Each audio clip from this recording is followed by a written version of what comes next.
After getting fresh and ready, JIMIN had breakfast and then intended to head to Affendi villa.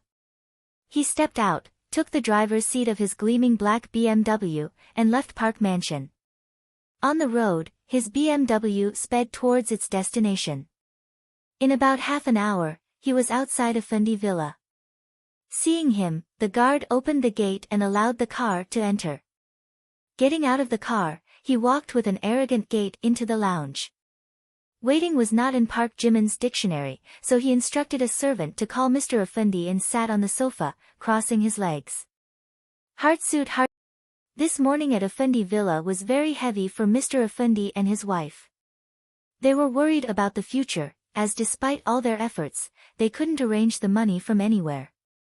Mr. Affendi had even spoken to some friends for a loan, but no arrangements could be made. As they were lost in these thoughts, the servant informed them that JIMIN had arrived. In the lounge, their eyes fell on JIMIN, who was sitting with great poise, one leg crossed over the other. Seeing him, they too sat on the sofa. "I won't waste time with lengthy discussions," JIMIN said. "As the 24 hours are up, according to the rules, you need to pay the money. Otherwise, as per the rules, I will take something of my choice from this house, and you won't be able to stop me." His tone was serious and left little room for negotiation. "Look, JIMIN, how can we arrange such a large sum of money so quickly? Please give us a little more time. I promise you, I will repay every penny soon." Affendi spoke with a fearful and pleading tone, clearly intimidated by JIMIN's anger and the fiery glare in his eyes. "That's enough. I've already given you as much time as I could. You've caused me so much loss that I almost missed out on a deal. Despite all this, you still want me, Park Jimin, to give you another chance. Now, get ready to hand over something of your choice to me." JIMIN's anger flared as he spoke. Haya, who had been coming to speak to her father, heard the commotion from the lounge. She turned towards the lounge and saw the stranger speaking loudly to her father. Furious, she marched up and stood directly in front of JIMIN. For a moment, she was intimidated by the fire in his blue eyes, but she quickly composed herself. "Who are you, and what kind of way is this to talk to my father?" she demanded. "And what is this spectacle you're creating in someone's house? What are you trying to prove by making such a commotion? If you think you're so brave, then shame on your so-called bravery and petty thinking." Haya couldn't tolerate her father's humiliation for another moment and angrily told JIMIN exactly what she felt. Haya's presence at that moment only intensified JIMIN's resolve. Inside, he was secretly wary, knowing that Park Jimin was unpredictable and could react in any way. JIMIN glanced briefly at Haya's flushed face, and then back at Affendi. The implication was clear: in this house, Haya was the most valued possession, and now she was to become Park Jimin's. "This is your only daughter, the one you cherish above all else," JIMIN said with a stern tone. "But because of you, I missed out on a crucial deal. Now, your daughter will make up for that loss. I'm taking her with me, and you'll see what it feels like to lose something you hold dear." With that, JIMIN seized Haya by the wrist and began dragging her away. "Who are you? Let me go. I don't want to go with you." "Daddy, stop him!" Haya cried out, her voice filled with desperation. Her pleas and tears flowed as she struggled against JIMIN's unyielding grip. She looked at her father with tearful eyes, but Affendi was powerless to intervene. Despite his best efforts, he could not save his beloved daughter from JIMIN's clutches. "Let me go, you wild beast. I need to be with Daddy." "I won't go anywhere with you," Haya shouted, her voice filled with panic as she dug her nails into JIMIN's hand. JIMIN felt a twinge of pain but tightened his grip even more, showing no sign of mercy. Reaching the car, JIMIN opened the front door and roughly shoved Haya inside. He locked the door and took his place in the driver's seat, quickly driving away. Affendi was left feeling utterly helpless, unable to face himself as he watched his precious daughter being taken away by someone he couldn't stop. He resigned himself to fate and began praying for his daughter's safety, leaving her well-being in Allah's hands. "Mrs. Affendi," seeing her daughter being taken by a stranger, looked at Affendi with reproachful eyes, blaming him for the helpless situation. But now, all they could do was pray for Haya's safety as she struggled and was disconnected from everything familiar. Shortly after, the car arrived at Park Mansion. After parking it in the porch, JIMIN stepped out and opened Haya's side of the door. His eyes took in her tear-streaked face, with swollen eyes and a red, runny nose. She looked disheveled, with her pink suit in disarray and her hair in tangles.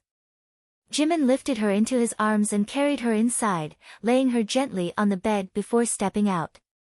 In the dead of night, Haya woke up from the hunger and thirst. She glanced around, taking in the black and white theme of the room.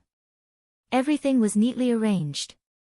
The room had a large glass wall that offered a clear view of the swimming pool, illuminated by the moonlight. The pool's water shimmered, and the room was calm due to the air conditioning. As she was surveying the room, suddenly the door opened and someone walked in. Seeing the newcomer, Haya again advanced towards him in anger, but she lost her footing on the carpet and stumbled. JIMIN, reacting quickly, shut his eyes tightly to avoid witnessing her fall. If there hadn't been a bed behind her, Haya would have hit the floor hard. Humiliated by this treatment, Haya stormed forward and grabbed JIMIN by the collar. "Why did you bring me here? Let me go. What have I done to deserve this?" she shouted in anger. JIMIN glanced at her flushed, enraged face and then at her hands gripping his collar. JIMIN seized her wrists in a vice-like grip and tossed her onto the bed. "Beware of speaking to me in such a high-handed manner. No one has ever dared to reach Park Jimin's collar before, and by doing so, you've made things more difficult for yourself," he roared in a loud voice. "As for why you're here, listen carefully. Your father has given you as collateral for the 1 crore rupees worth of damage he has caused me. Compared to that, you are worth nothing," he replied with a sharp tone. The revelation hit Haya like a thunderclap, her mind was overwhelmed. She couldn't comprehend much of what he was saying, all she could think was that her father had sold her. Tears began to flow from her eyes as she grappled with the reality of the situation. No. No, you're lying. My father wouldn't. No, this is a lie. My father loves me so much. You're a liar, I can't believe your words, she cried out in anguish. Shut up. If you utter that disgusting word again, I'll cut your tongue out. I despise the word love, he growled angrily. Please, let me go. What am I being punished for? What is my fault? Haya pleaded in a fearful tone, scared by his anger. All right, let's make a deal. After this, you can go home, JIMIN said, keeping his gaze fixed on her face. A glimmer of hope appeared in Haya's eyes at the mention of going home, though she couldn't hide her desperation. I agree to whatever you say, Haya quickly responded, eager to accept any terms to avoid him reneging on his promise. First, listen to the entire offer, sweetheart.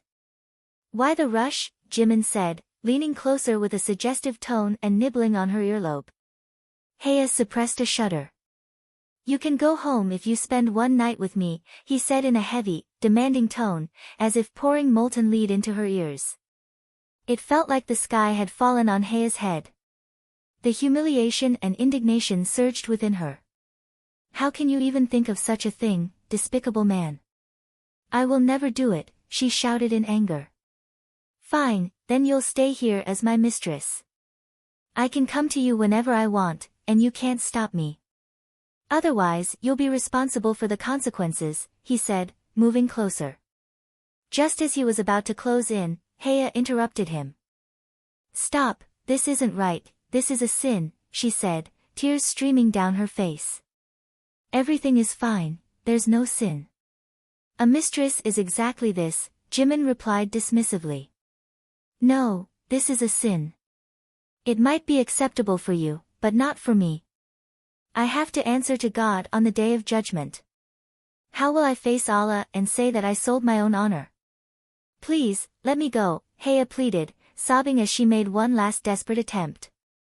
JIMIN, without saying a word, left the room. After he was gone, Haya collapsed onto the floor, her body shaking with sobs. She fervently prayed that this was not real, that it was just a bad dream, and that everything would return to normal when she woke up. But sometimes, in life, those desperate hopes become nothing more than unfinished wishes that never come true.